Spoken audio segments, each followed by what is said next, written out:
All right, folks, from the shores of the majestic Great Slave Lake right here in Yellowknife, Northwest Territories, Canada. This is Jack Antonio with Do You Know Jack, and on the line with me today is the man, myth, and or legend himself, Gus G. How you doing, man? Oh wow, what an intro. Thank you. I'm fine. How are you? Good, good. Well, I'm happy now that we've sort of figured out the math behind the time zones, because I think you're all the way over in Greece, which is what, nine? Is it 9 hour time difference? Yeah, something like that. Yes. And yesterday we were supposed to chat and I called you in the middle of the night, so apologies for that.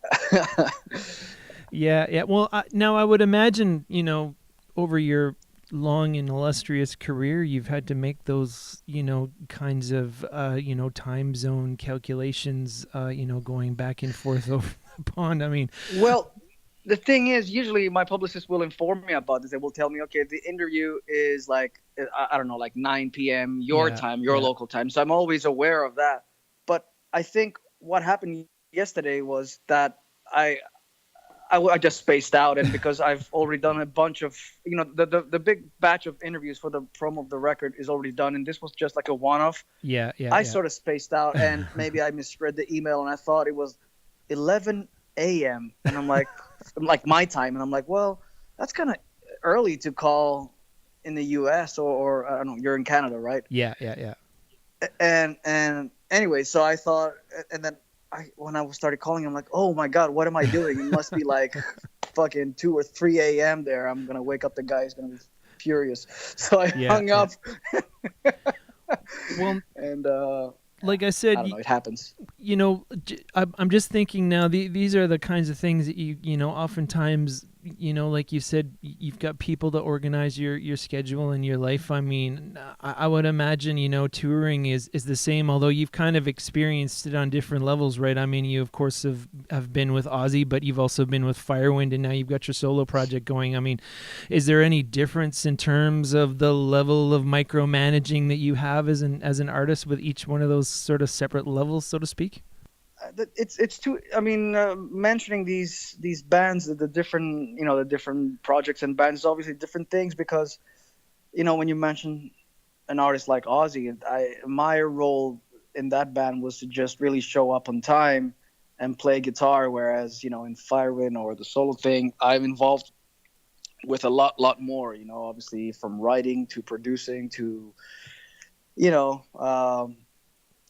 Like really, like I manage the day-to-day base, the projects on day-to-day basis. So I'm involved in everything that goes with the release, the videos, the tours, the scheduling, the shows, like the production, like everything, you name it. So I mean, it's a lot of work. It's a lot of work, but I really enjoy it. I really enjoy No doing my doubt. own thing on my terms. It's amazing, and no matter what level it is, mid-size, small, or bigger level, whatever.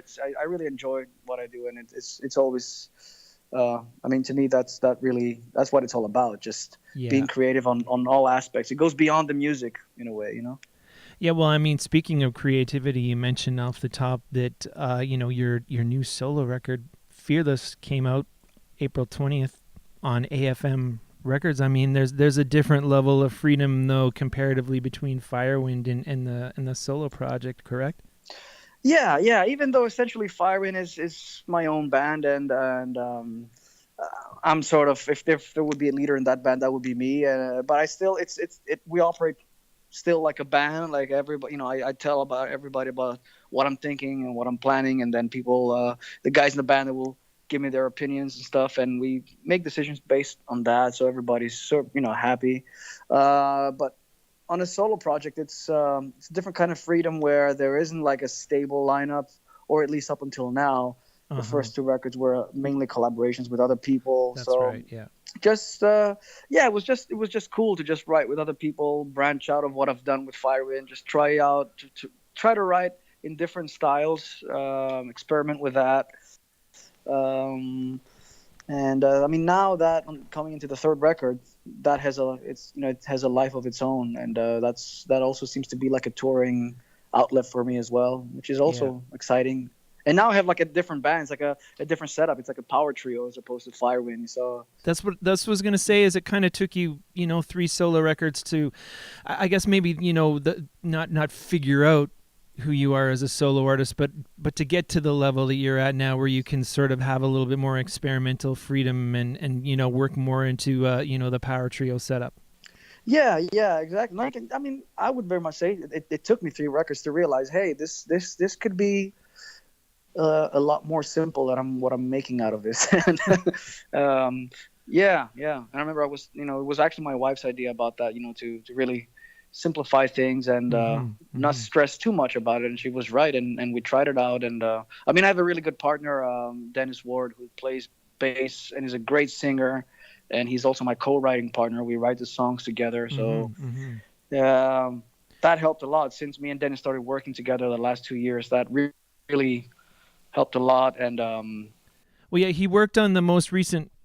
I was gonna say he worked on the most recent Firewind record with you too, right? So there's already that familiarity there. yeah, exactly. We co-wrote the stuff together, and that was like it was a concept record. So it was the first time we attempted to make a concept album. And yeah, he played a major role in that and helping me out complete such a project. So yeah, it's good to have somebody like that who understands the studio part of it and is a good songwriter and understands what you are trying to do and help you out with that. It's important to have people like that around you. Did you and Dennis co-produce Fearless as well? I couldn't find the production notes anywhere, so I was curious about that. Yeah, it's basically me and him. He, yeah, I would say that's how it was. I mean, he oversees the engineering as well, the drums. And he mixes the record, and I mean, he wrote the lyrics. And I mean, we have all these discussions, before we go into lyrics, like what should this song be about and all that, and what we want to talk about. But ultimately, he's a guy who will, I'll give him some hints and ideas and throw like some lines at him and stuff, but then he'll essentially put pen to paper and write it down. And yeah. I like I read somewhere there's an explanation about the song, I think it's called Mr. Manson, about writing about Charlie Manson and how he told you that Aleister Crowley had already been, there's already a Mr. Crowley, so where do you go from there? Yeah, he was like he was because I went back to him and said, yeah, I really love the vocal lines you did and stuff. It's really catchy, and the chorus is like, it's really hit you. But Mr. Manson, I mean, that's pretty obvious. It's like, well, Mr. Crowley and Perry Mason were already taken. So I don't know. I think maybe he I don't know what inspired him to do it, because I sent him the original riff and I said, hey, check this out. It's like this kind of Sabbathy NIB type of track. And maybe that really got his mind working on, okay, that whole spooky type of Sabbath scary movie type of thing, but then also with Ozzy and Mr. Crowley. I don't know, maybe he just found inspiration in that, and then that's spiraled from there.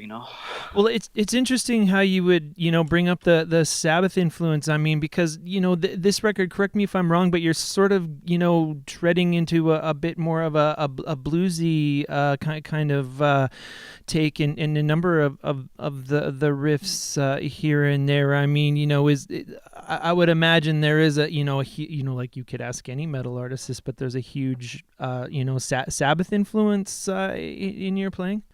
Oh yeah, there's always been that influence there. I mean, Tony Iommi is one of my favorite guitar players of all time, and people also, they always refer to me as a shredder and all that stuff, because I play all this technical stuff and I like to play fast at times. But Tony Iommi has always been kind of like my go-to guitar player when it comes to riffs and it's just a very inspiring figure, not only as a player, but also, generally his career and how he managed to have all these incarnations of Sabbath and go through all these different eras. To me, that was also very inspiring, and I looked up to him for that. So yeah, there's definitely a lot of Sabbath influences for sure. The difference with me is that it's like I don't try to sound too retro in my records. A lot of people, grasp onto that, like, oh, we're trying to sound so 1974, and they dress up like that, and they like if there's a big thing now with all the, I don't know, I guess it's the stoner rock scene and all these fuzzy sounding bands, which is, I mean, a lot of them are really kick ass and they're great, but to me it was always like trying to marry that kind of the heavy vibe that Iommi had, but also trying to sound like modern, current, like 2018. Yeah. You're probably thinking about the kind of quote unquote resurgence of bands like Greta Van Fleet, and then maybe a little bit before them there was also Rival Sons. Yeah, like and those bands are cool, man. They're great. But I wouldn't, like, when we were making this record, we were thinking, how should this sound? And I immediately said to Dennis, I definitely do not want this to sound like we came out from 1974. I don't know, Led Zeppelin 2 or something. As much as I love those records, I'm not that nostalgic about it. I like to live in the now, and I want to sound like like in the times that I'm living right now. That's fair. That's fair. I'm glad you mentioned Tony. I mean, did you in your over the years, did you get a chance to meet the man himself at any point? Yeah. I actually got to meet him a couple of times. I met him. I'm trying to think. I met him once, somewhere backstage at a show. I think it was Grass Pop Festival. Okay. Yeah. And we talked a little bit. Yeah. And he was really cool, man. And I also met him at the UK Golden Gods Awards. Yeah, yes, of course, yeah. That was a few years ago. He was picking up some awards, and I was there, I think, presenting an award. And we actually played Into the Void. I jammed with Paradise Lost. So yeah, and he's always been very nice to me, and he was really complimentary of my playing. He told me he thought I did a good job with Ozzy and stuff. So, I mean, to me, that's as good as it gets, really. I mean, if you hear that from the man, it's like, I don't care what anybody else thinks. Well, yeah, I mean, I would imagine now playing with Ozzy, over the years, you had to play a bunch of Sabbath songs just in his regular set. Absolutely was, man. I was really over the moon when he told me that. I was, wow. He's such a polite guy as well. Such a gentleman. But yeah, it's just amazing to have one of your idols. Sometimes they say it's not good to meet your idols. You don't know how they're gonna be like. But in this case, he was really nice. And I think we met 2 or 3 times backstage at gigs. He's always been super cool. Yeah, always. That's awesome.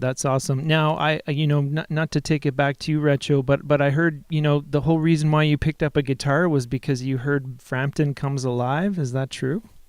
Yeah, man. Yeah. That's because of the vinyl that my dad had at home. Yeah. Did you grow up in that kind of classic rock environment? I mean, what types of music were around? I know, like, it's maybe a European stereotype to say you were listening to like Bach and Beethoven, but I mean, was there some classical music in there as well?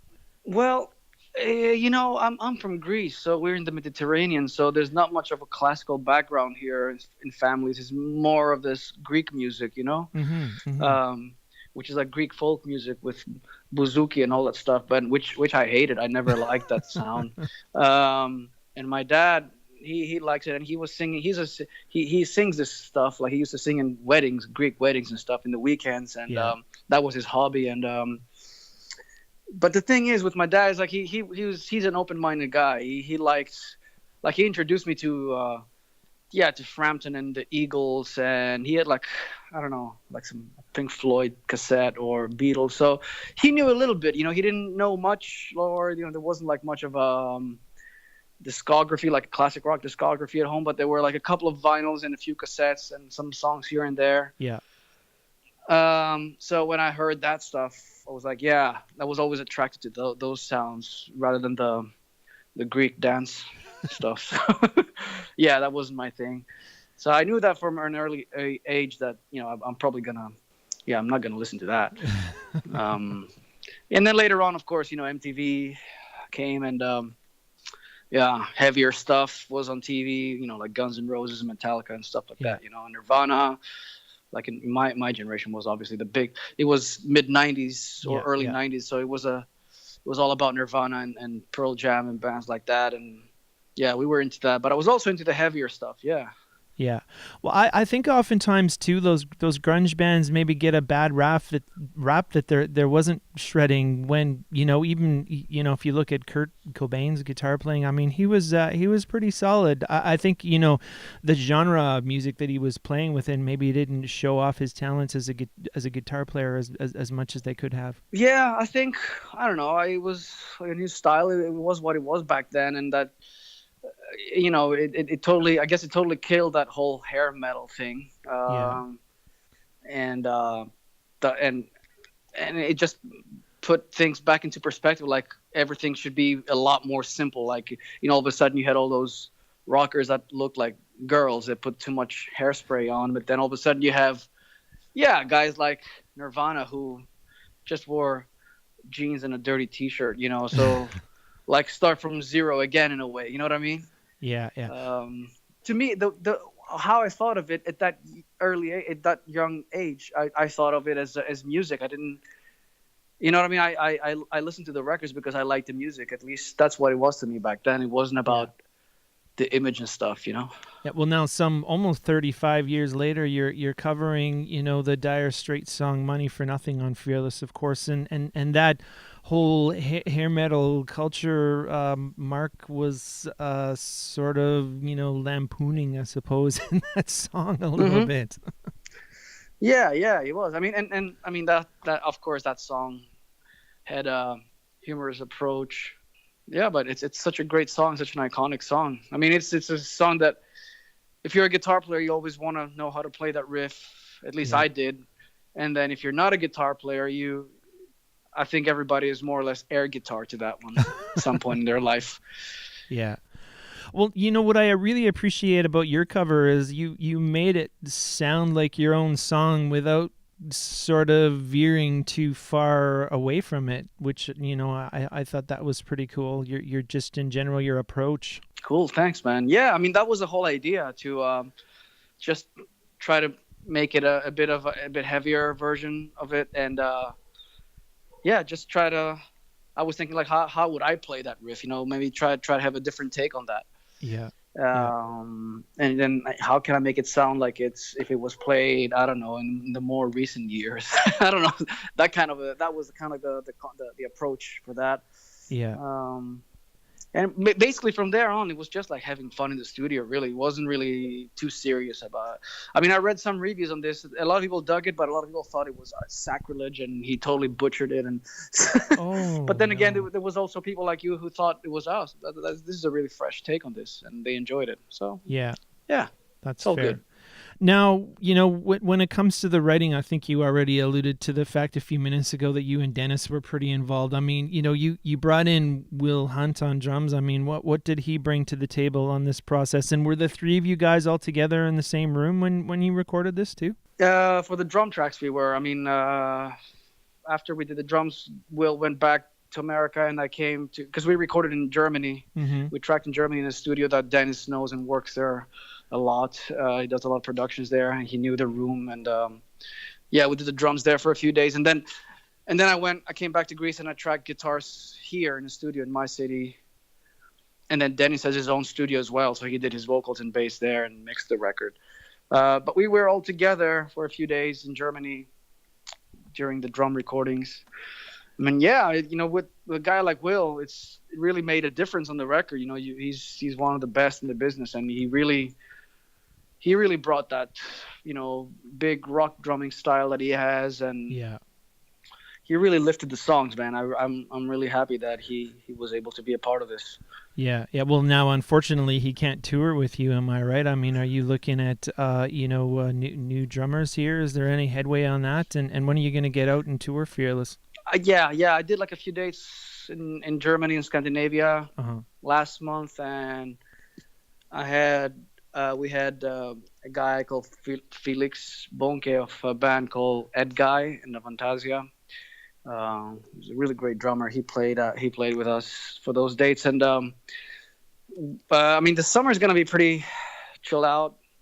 Not many gigs, only a couple of festivals. I'm just basically gonna stay at home and maybe write some more music. But starting touring again in September in the U.S. I'm going out with Richie Kotzen and Vinnie Moore. Oh, So nice. yeah, so I don't know who's gonna drum for that. There's a couple of different names now on the table. We're talking to, so I don't know who's gonna play on that tour. Mm-hmm. Probably somebody from America. Makes sense. Yeah, makes sense. And then there's gonna be a UK and European tour later in the year. So yeah, and then probably again we're gonna switch back to some guy from Europe, and that should be it. All right. Have a good one. Yeah, you too. Bye bye. Bye.